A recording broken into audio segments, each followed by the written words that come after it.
before you answer nature's call. Or at least give a brother a honk. Oh, Jenkins! You should have gone before we left. As I was saying,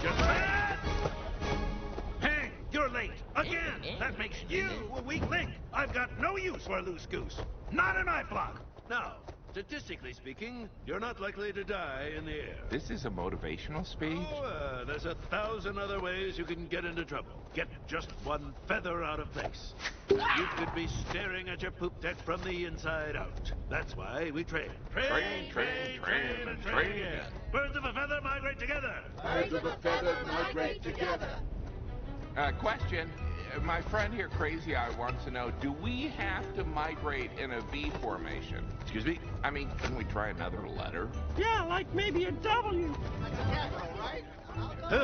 Hang, don't make me turn this V around.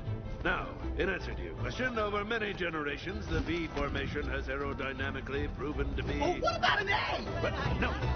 Well, technically, that's just an inverted V, right, Bang?